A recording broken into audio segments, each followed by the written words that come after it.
steel ball was shot up into the sky. It happened to land on a boat, but the animals jumped off in time. That's how they survived. An ostrich that can't swim was saved by a polar bear. Looking at the silent Iron Man, Tony's heart was full of mixed feelings. Without the ship, they cannot go to the final island. Just when Tony wanted to give up, the boy mentioned Tony's wife, said he would never give up if he still had his wife. She was always Tony's pain. He couldn't allow himself to be taken advantage of, but the tyrant overheard their conversation. Seeing Tony defending his daughter, the tyrant intended to forgive Tony, and gave Tony a boat. Tony and the animals continued their journey, and with the help of a whale, they chased them to the position of the battleship. With the whale in tow, they followed the whale. They made it to the final island, and the army is on the island. Tony led the animals over a cliff, and finally, they came to a cave. Tony pressed his hand against a rock. The rock glowed with a bright green light. This proves that they have come to the right place. But then Arthur appeared out of nowhere, and took Tony and the others into custody. It turns out that Arthur did not find the Tree of Eden, so he threatened Tony to find the location of the Tree of Eden. But then something unexpected happened.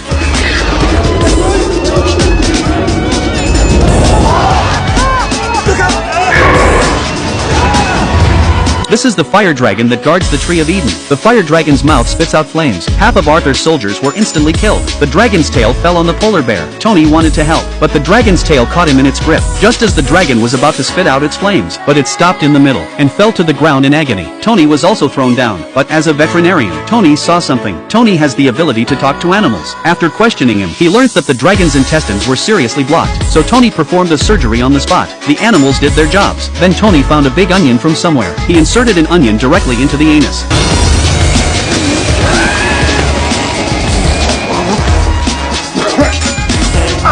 After the fart, the dragon was much more energetic. As a reward for all the people, the dragon took Tony to a cave. Inside was the legendary Tree of Eden. With the cooperation of the animals, picked a fruit of the Tree of Eden. Then they went back to the palace without stopping, and put the juice of the fruit in the queen's mouth. Soon the queen woke up, and Tony was able to expose the man who gave her the fruit. Tony exposed the minister who poisoned the queen, and tried to take over the throne. The dust settled. Tony returned to his veterinary station, and continued to save the lives of animals.